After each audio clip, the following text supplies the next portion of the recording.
여러분 안녕하세요. 17년 동안 수만 가지 마음을 읽어온 상담사 고다주입니다. 오늘의 사연은 사연자분이 사연을 보내주시면서도 많은 고민을 하셨다고 해요. 하지만 본인과 같은 일이 일어나지 않길 바라는 마음으로 용기를 내셨다고 합니다. 제가 17년 동안 수천 통의 사연을 접해봤잖아요. 눈물도 많이 흘렸고 분노도 해봤고 때로는 당사자보다 제가 더 떨리는 마음으로 이 자리를 지켜온 건데요.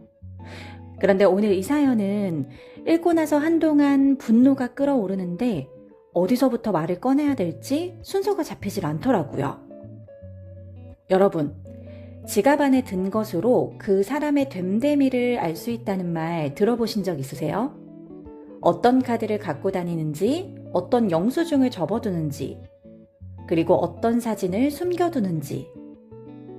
오늘 사연의 주인공은 그 지갑 안에서 평생 지울 수 없는 것을 발견했습니다.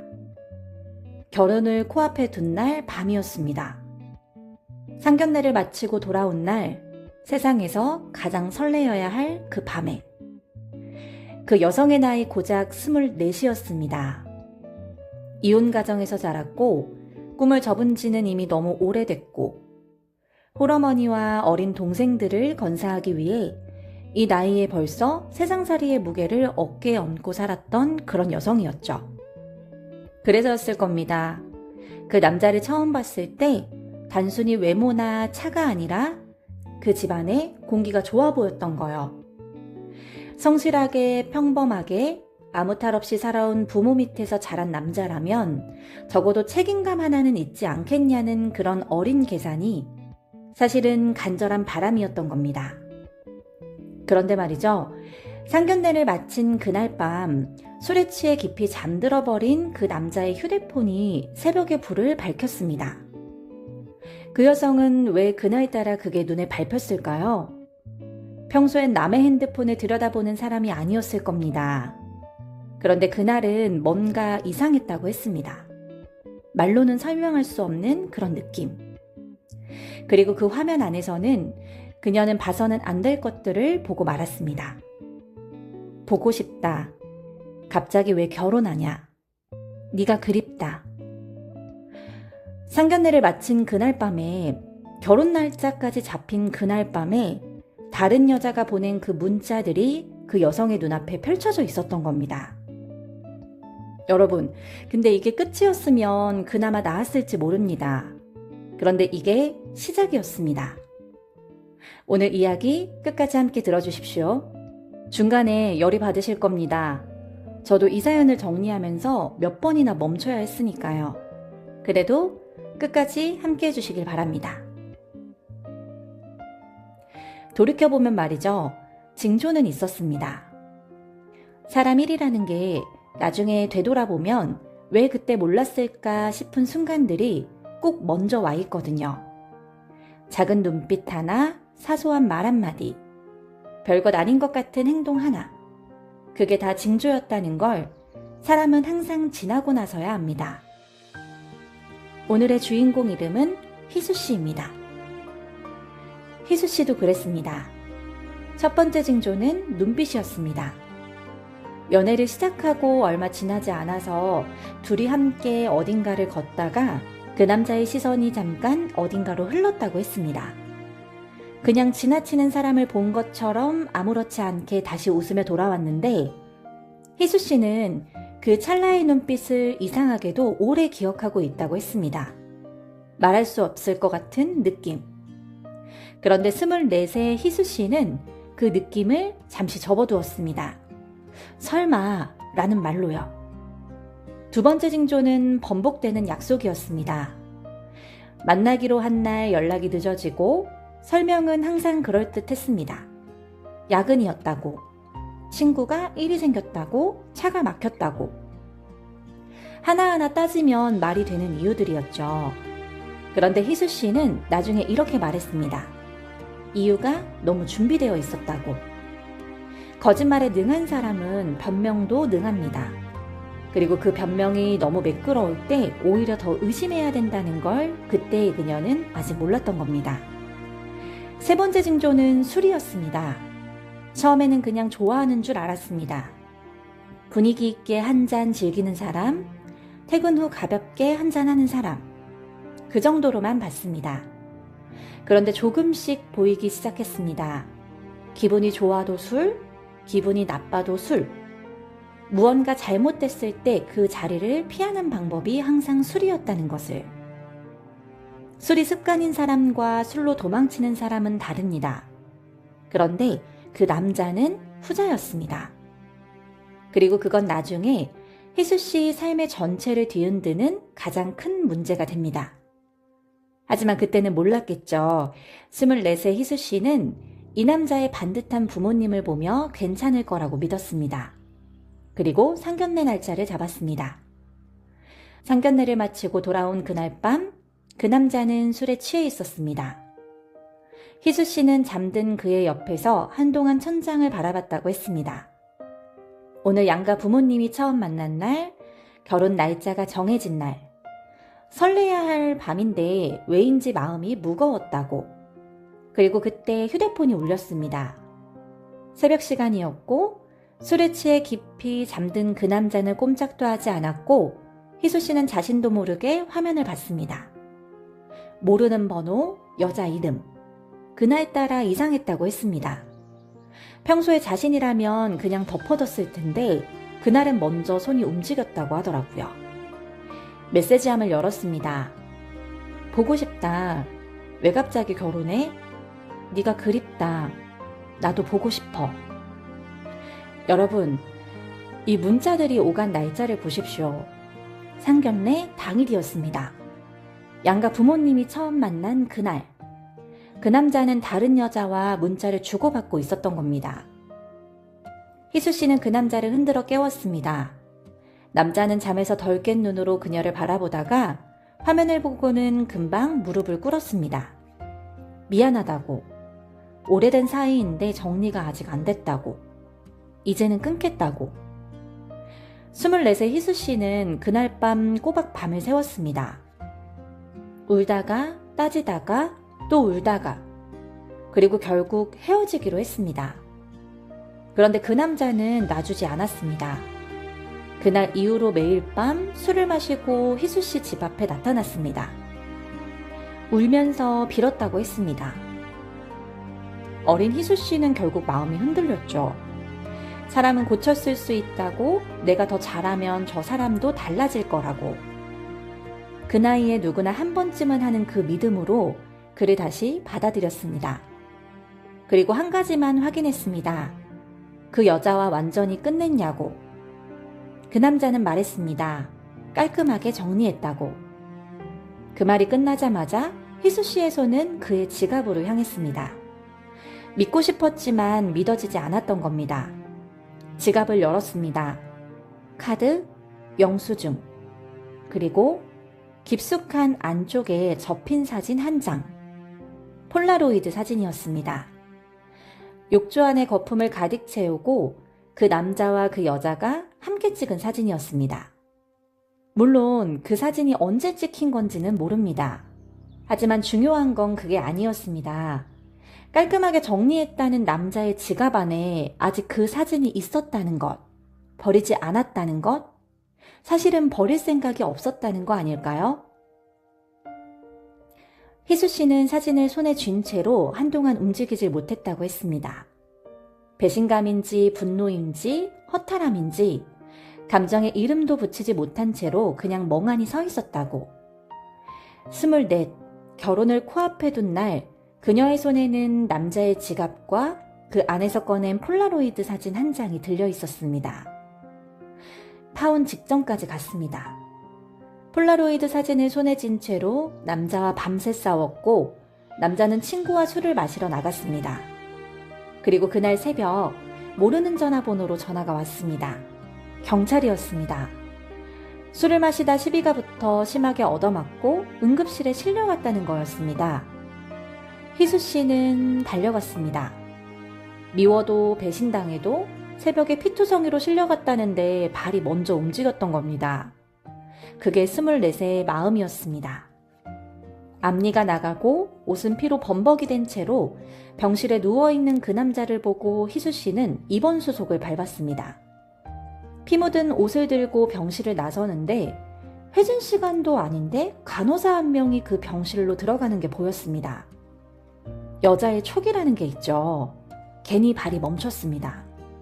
찜찜한 기분, 설마 하면서도 돌아갔습니다. 간호사는 침대 옆에 서서 말하고 있었습니다. 오빠, 이게 무슨 일이야? 희수 씨는 그 얼굴을 알아봤습니다. 지갑 속 폴라로이드. 그 사진 속의 여자였습니다.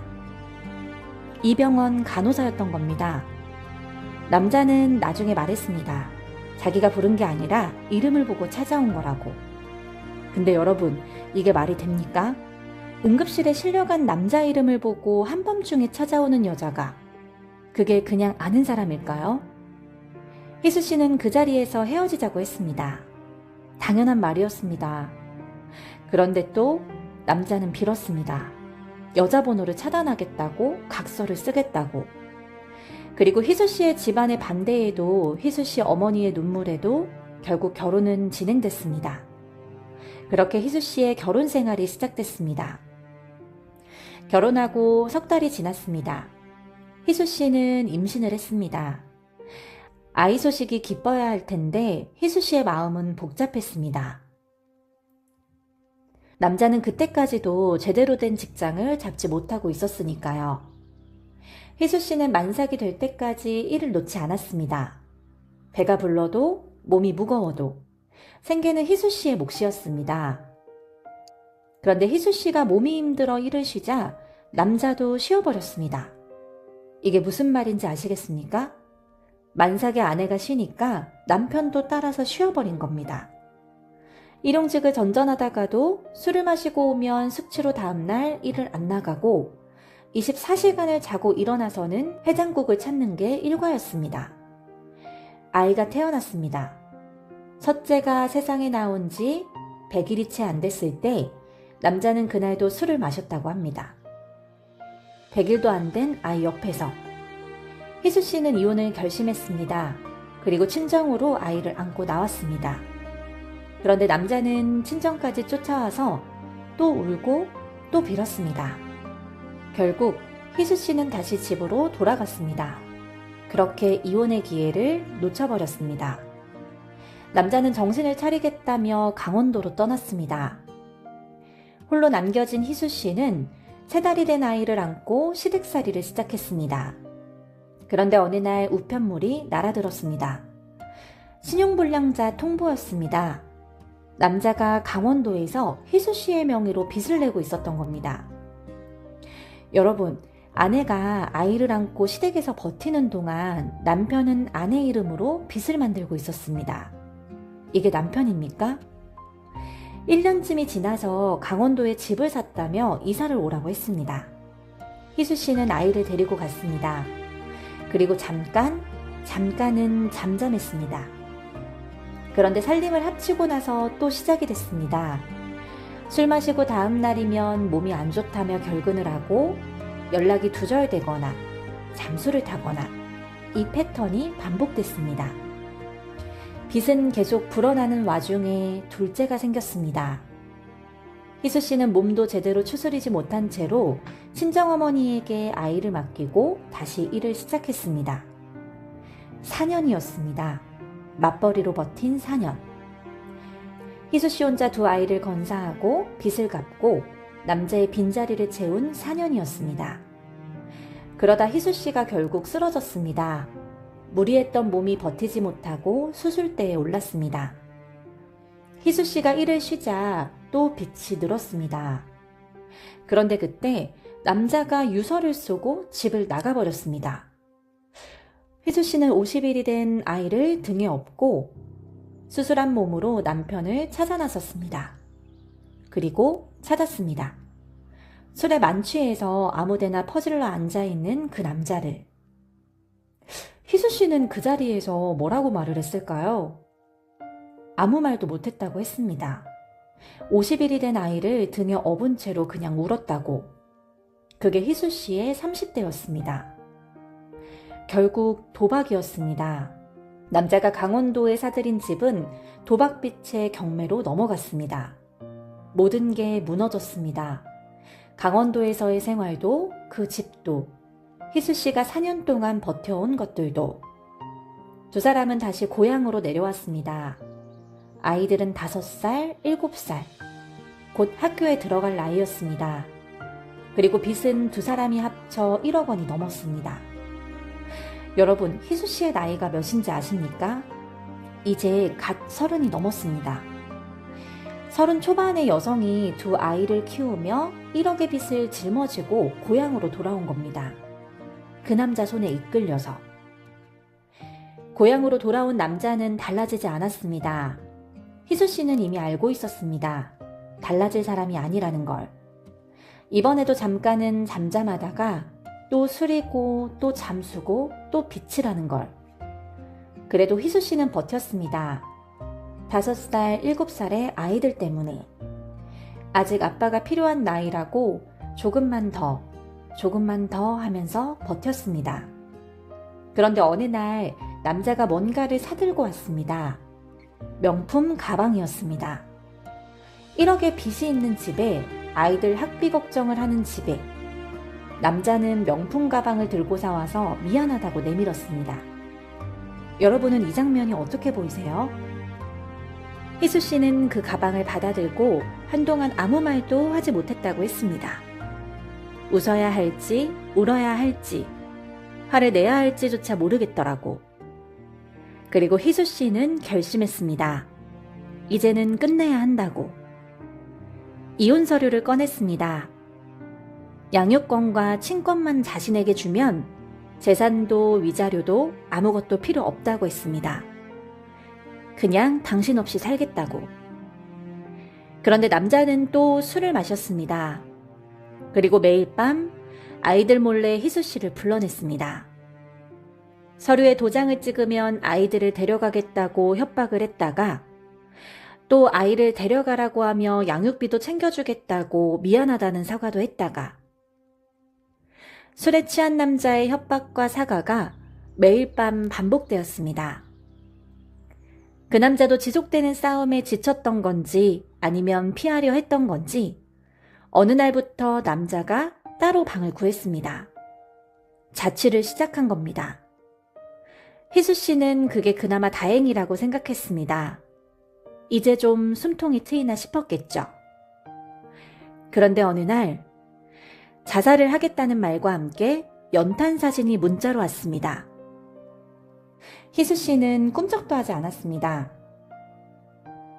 17년간 제가 상담을 해오면서 느낀 게 있는데요. 이런 협박을 하는 사람은 절대로 실행하지 않습니다. 실행할 사람은 예고하지 않습니다. 협박은 협박일 뿐 희수 씨는 그걸 알았던 겁니다. 아니면 이미 너무 지쳐서 두려움조차 남아있지 않았던 건지도 모릅니다. 그리고 그날 밤이 왔습니다. 남자가 집으로 찾아왔습니다. 술을 마신 상태였고 손에는 칼이 들려 있었습니다. 두 아이와 엄마가 혼자 있는 집에 칼을 든 남자가 들이닥친 겁니다. 희수 씨는 떨지 않았습니다. 칼을 들고 온 남자를 피해 아이들을 방에 숨기고 혹시라도 엄마 목소리가 들리지 않으면 경찰에 바로 신고를 하라고 했습니다. 그 자그마한 손에 핸드폰을 쥐어주었습니다. 첫째 아이는 둘째 아이와 함께 이불 속에서 입을 틀어막고 공포에 떨어야 했습니다. 아이가 공포에 어찌할지 몰라 그 사이 할머니에게 전화를 했는지 친정엄마의 도움으로 경찰이 집으로 들이닥쳤습니다. 경찰의 대응으로 다행히 사고 없이 분리조치를 할 수 있었습니다. 경찰이 짐을 챙겨서 집에서 나가라고 경고했습니다. 그러자 남자가 챙긴 게 뭔지 아십니까? 희수 씨에게 미안하다며 사주었던 그 명품 가방, 그리고 차키. 사죄한다며 그 사온 명품 가방을 본인이 다시 챙겨서 나간 겁니다. 희수 씨는 그 모습을 보면서 이런 생각이 들었다고 했습니다. 아, 이 사람은 진짜 끝까지 이런 사람이구나. 정이 뚝 떨어졌다고 미련도 없어졌다고. 오히려 잘 됐다고. 이혼은 성립됐습니다. 희수 씨가 원한 대로 양육권과 친권은 희수 씨에게 왔습니다. 그런데 남자는 이혼 후에도 양육비를 보내지 않고 잠수를 탔습니다. 희수 씨는 지금 양육비 소송을 진행 중입니다. 두 아이를 혼자 키우면서 빚을 갚아가면서 법원 서류를 들고 다니면서 희수 씨는 오늘도 열심히 살아내고 있습니다. 여기까지 희수 씨의 이야기를 함께 나누었습니다. 아직 끝나지 않은 이야기라 그런지 마음 한켠이 답답한 부분도 있네요. 24세 가정을 지키려 했고 만삭에도 이를 놓지 않았고 수술하고도 아이를 얻고 남편을 찾아 나섰고 칼 앞에서도 무릎을 꿇지 않는 사람입니다. 엄마로서도 여자로서도 너무 강인한 사람인 것 같아요, 희수 씨는. 다만 그 강함이 지켜야 할 사람을 지키느라 정작 자신을 지키지 못했던 것 같아서 속이 상하더라고요. 17년 동안 들어온 사연 중에 배신도 들었고 폭력도 들었고 도저히 말이 안 되는 이야기들도 숱하게 들어왔습니다. 그런데 희수 씨 이야기는 읽는 내내 화도 나고 정말 이런 일이 존재한다고? 라는 생각이 들더라고요.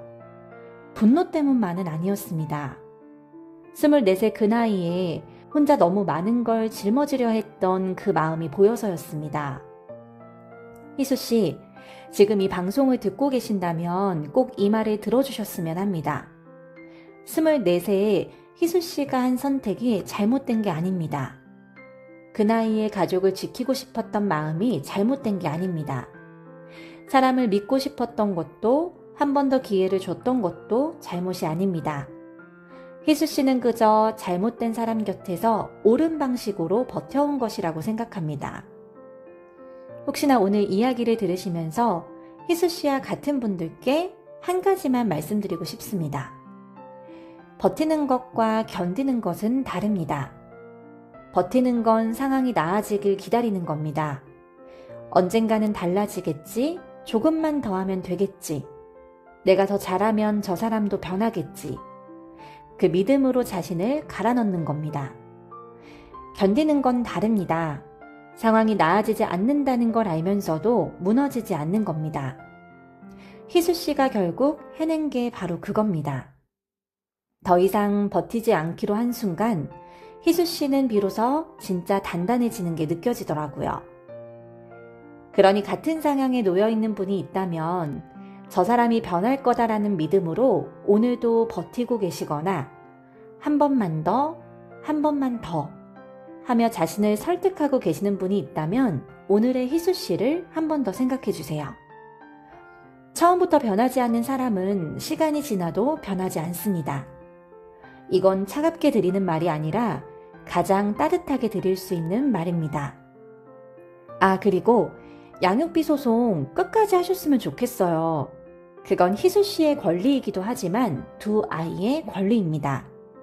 법은 느리지만 결국 제자리를 찾아가더라고요. 포기하지 마세요.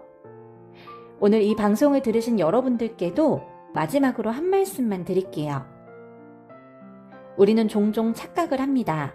내가 더 잘하면 상대도 잘할 거라고, 내가 더 참으면 상대도 변할 거라고, 내가 더 사랑하면 저 사람도 나를 사랑하게 될 거라고.